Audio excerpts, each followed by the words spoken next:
내 수완이 차서 내 조상들과 함께 누울 때에 내가 내 몸에서 날 내 씨를 내 뒤에 세워 그의 나라를 견고하게 하리라. 그는 내 이름을 위하여 집을 건축할 것이요 나는 그의 나라 왕위를 영원히 견고하게 하리라.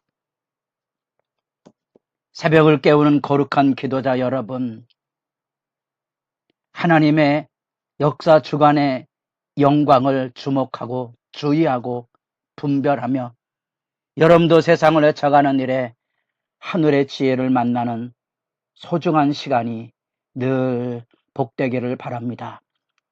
오늘 우리가 읽어갈 말씀은 열왕기상 1장 11절에서 27절까지의 말씀으로서 다윗을 통하여 이루어지는 왕위 계승, 솔로몬에게 이어지는 왕위 계승의 단락이고요. 우리는 이런 역사서를 읽을 때마다 하나님께서 예정하셨으니까 그냥 솔로몬이 당연히 왕위가 되는 것처럼 그렇게 단정적으로 생각하는 그런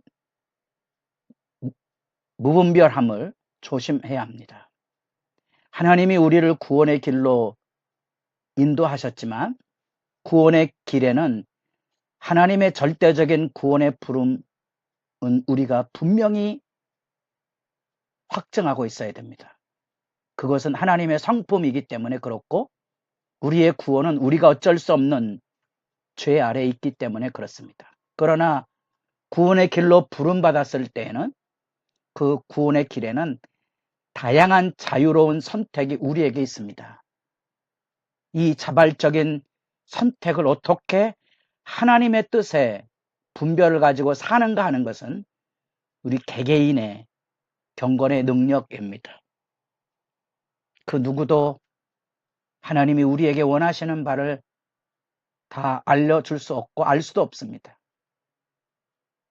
그렇기 때문에 우리가 역사 공부를 할 때도 도덕적인 생각을 가지고 여기 다윗은 옳고 그르고 이 사람은 잘했고 잘못했고 이런 섣부른 진단보다는 사람이 가지고 있는 그 연약한 부분들, 인간이 가지고 있는 후대의 사람들이 바라보는 어리석음, 무지 이런 것들을 충분히 참조하셔야 합니다. 오늘 한국 사회 안에 역사 논쟁을 정치가들이 벌입니다.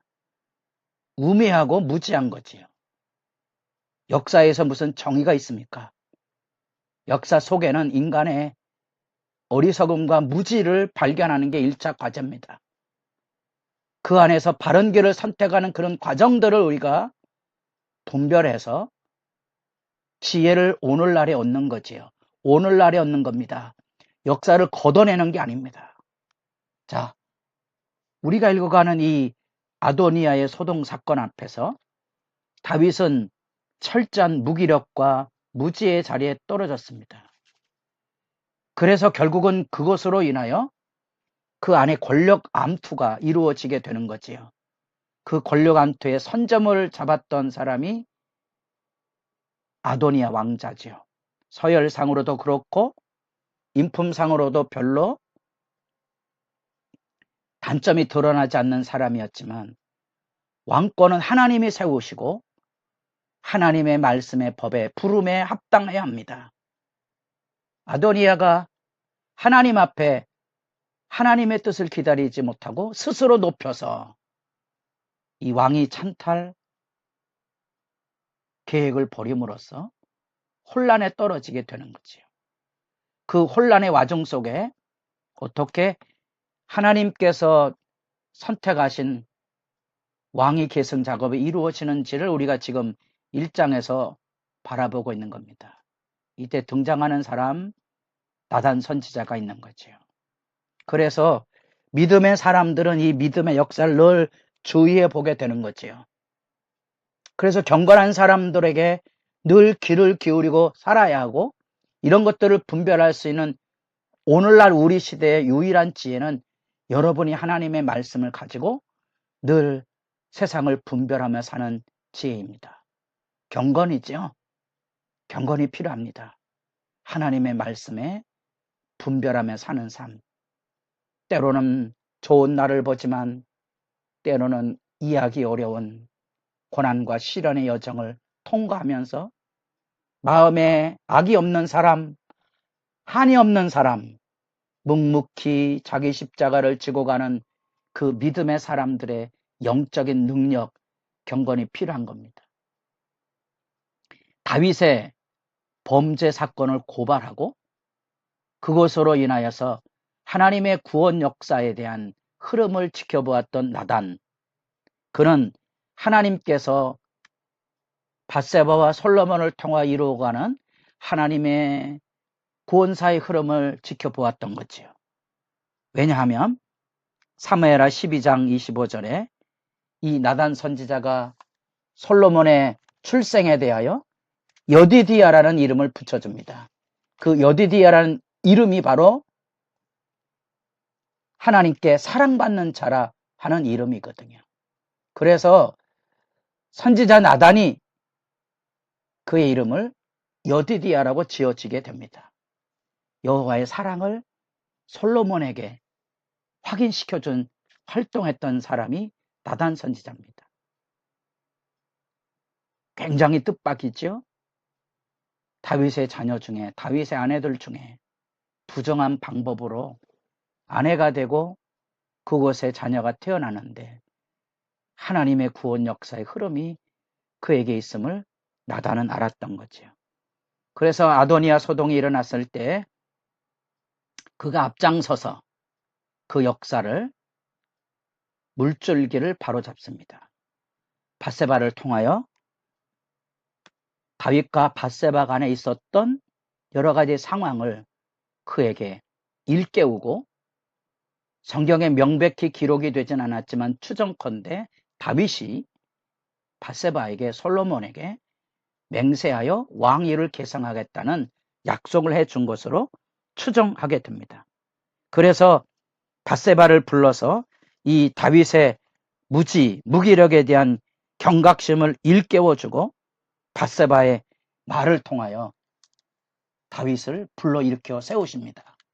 그 17절 내 주여 왕이 전에 왕의 하나님 여호와를 가리켜 여종에게 맹세하시기를 내 아들 솔로몬이 반드시 나를 위하여 왕이 되어 내 왕위에 앉으리라 하셨거늘. 이거는 누구도 모르는 거죠. 다윗과 밧세바가 나눴던 대화 속에 주어진 약정이고 성경의 기록도 명확진 않습니다. 이제 그 사실을 이제 일깨워 줌으로써 무지와 무기력에 떨어졌던 다윗을 불러 일으켜 세우게 되고 뒤따라 들어가서 나단이 이 밧세바의 말을 반증 논법으로 유도를 해서 확인을 해줍니다. 아도니아여 만세수를 하옵소서 하는 아도니아 왕이 즉위식에 사람들이 외쳤던 그 이야기를 들려줌으로써 여기 밧세바를 통한 하나님께 맹세했던 솔로몬 왕위 계승과 그 국가적 위기 상황의 현실적인 책임을 다윗을 일깨움으로써 하나님께서 다윗을 통하여 이루어갈 솔로몬의 왕위 계승을 확증하게 하는 실행 계획을 열어가는 장면을 우리가 읽고 있습니다. 바로 이것이 시대적인 위기 속에 믿음의 사람들이 신앙의 바른 물줄기를 열어가는 아름다움이고 여러분들에겐 역사사가 그렇게 익숙하진 않을 겁니다. 더더구나 역사사 안에서 기도 제목을 찾아가는 것이 그렇게 쉽지만은 않을 텐데 사실은 여러분이 교회생활 하면서 이 교회가 주님께서 기뻐하시는 선한 방향으로 흘러가고 있는지에 대한 책임과 주도적인 지도력의 소중함을 여러분들이 한 번쯤은 생각해 보셔야 되고요. 정치 문제에 섣부른 관여가 굉장히 무모하다는 것도 여러분 아셔야 하고요. 교회에서 이 정치적인 견해 때문에 다투는 것이야말로 가장 무지한 일이라는 것도 여러분 살피실 필요가 있습니다. 역사의 거운 앞에서 우리는 이 시대적인 상황, 어두운 상황을 주도할 만한 경건이 얼마나 소중하고 그 경건한 사람들이 어떻게 일하고 있는가, 우리 시대 안에 어떤 교훈을 던져주고 있는가를 살피는 것이 중요합니다. 나단은 솔로몬을 통하여 솔로몬의 이름 여디디아를 지어서 하나님의 부름을 받아 전했던 그 책임 때문에 나단도 하나님의 이 주권을 알고 있었을 거고요. 밧세바는 다윗에게 들었던 맹세였기에 바로 그 맹세를 기준으로 하고 언약 당사자, 이 확인된 바는 다윗과 밧세바 외에는 모르기에 밧세바를 앞세워서 그 사실을 확인해 줍니다. 그래서 깨우는 겁니다. 이런 주도 면밀함이 이 시대적인 상황 안에서 신실한 영적인 주도성을 갖는 지혜이고 그것이 하나님의 교훈입니다.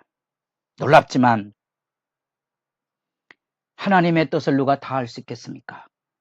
다윗의 마음에 어떤 생각이 있는지 누가 다 헤아릴 수 있겠습니까?